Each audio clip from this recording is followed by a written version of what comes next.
Hello, everyone. Welcome to India Sports News, and I'm thrilled to have with me an old friend and one of the best-known cricket writers on this planet, Lawrence Booth, editor of Wisden, Almanack, and a Daily Mail writer, cricket writer.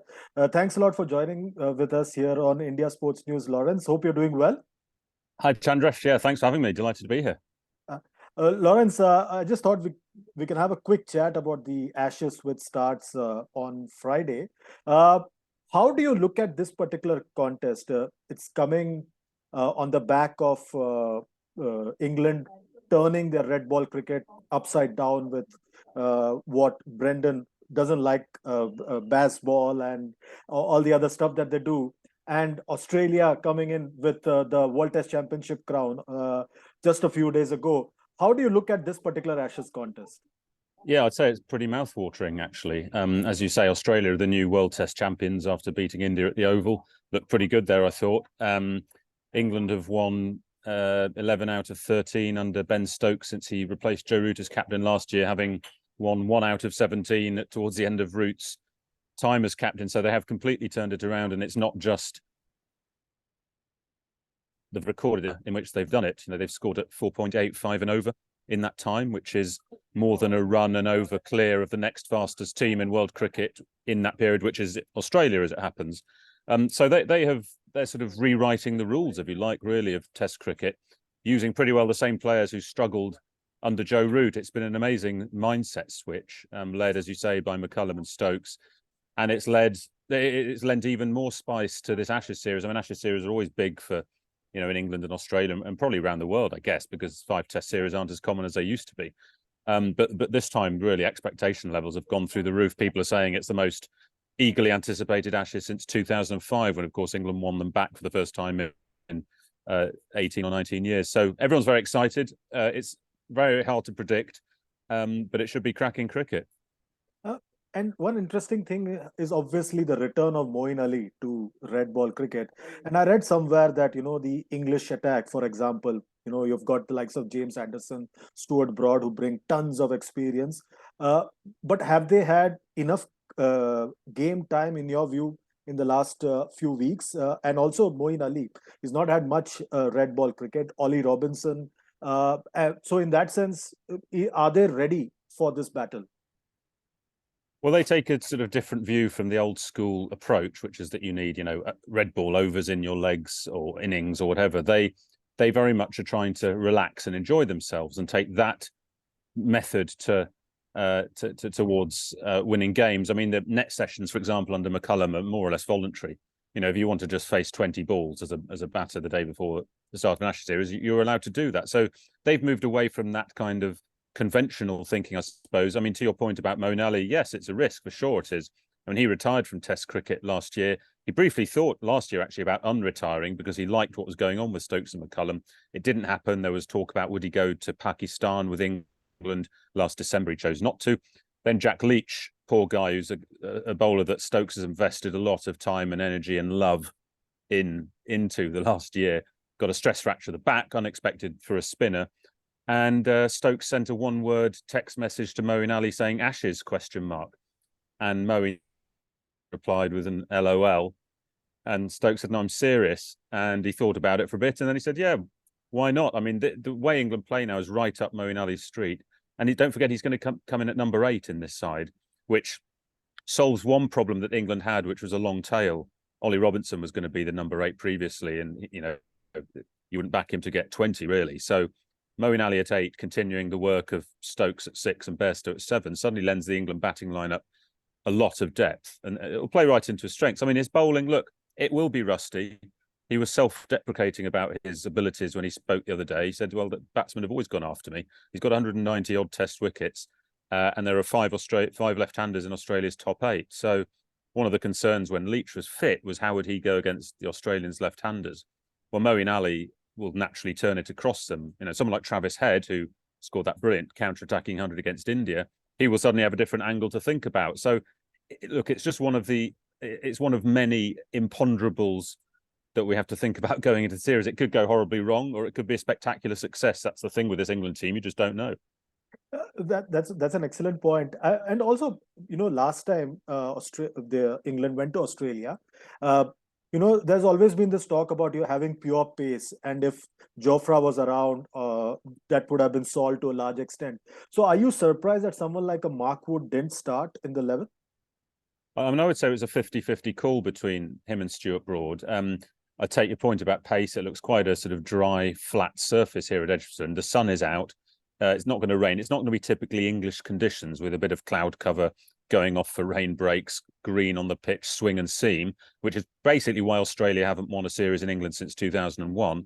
They're going to get a flatter track that England will feel will help their batters go after the bowlers. Equally, might play into Smith and Labuschagne's hands. If they get going with a big stand, England may wish that they'd picked the extra pace of Mark Wood. But look, the other point is Wood averages 40 with the ball in England in Test cricket.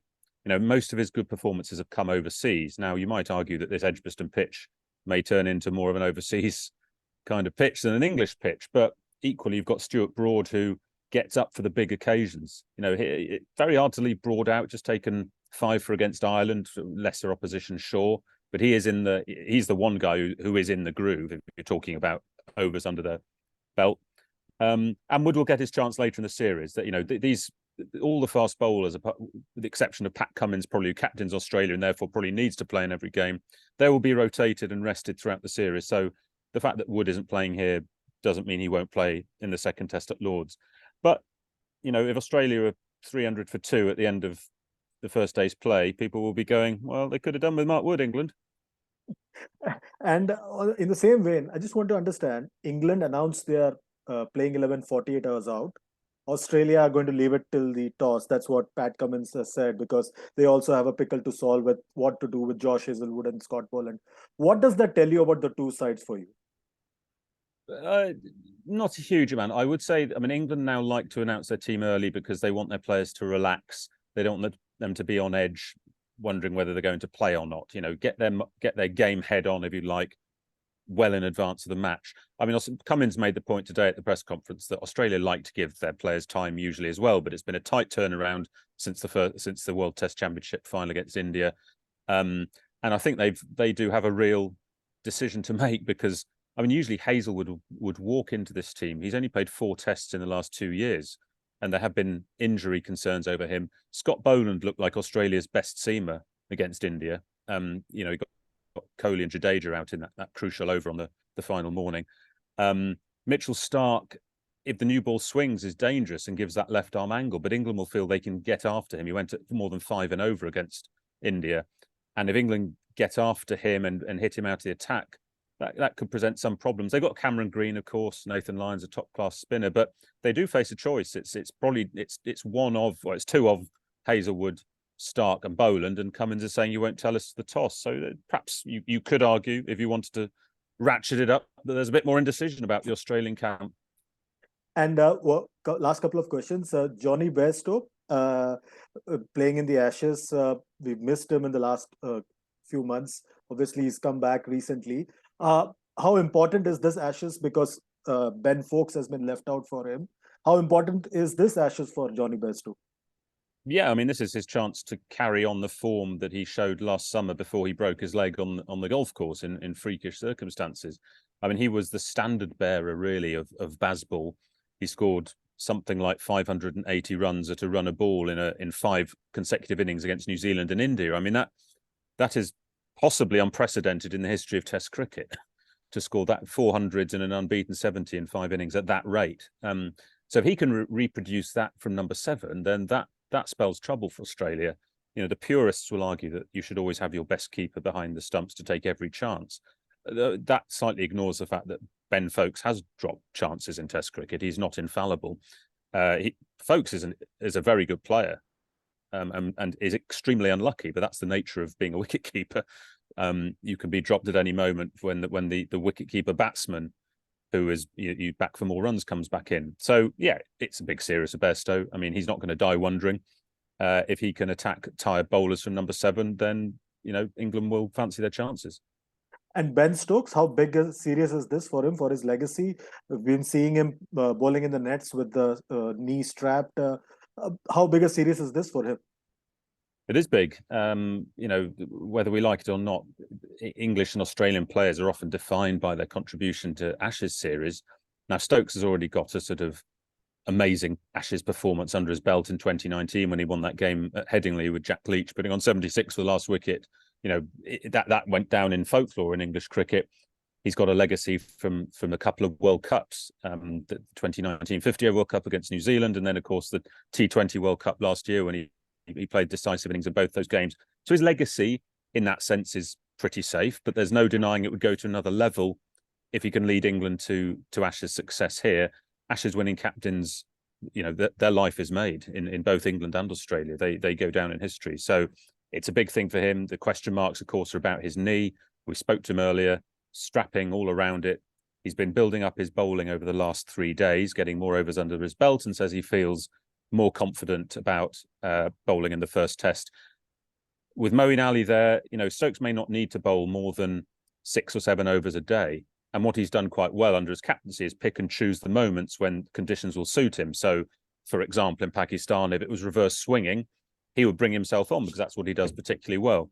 He's a smart guy. He's a smart captain, Stokes. He reads the game really well. He stays ahead of the game.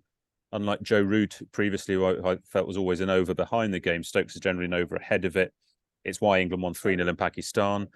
And I think he'll be very sensitive to the needs of the whole team. It's not about him. He's a selfless guy.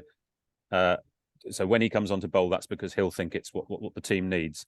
It's going to be fascinating to see how, the style of play that he has ingrained into this team will go up against a more traditional, conventional approach by the Australians, where only really Travis Head is playing what you might deem Bazball.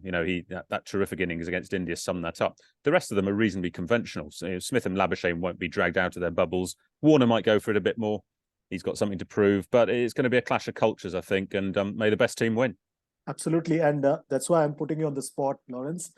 What's your prediction for the series? Oh my goodness. I'm going to say 3-2, but I'm not going to say who to.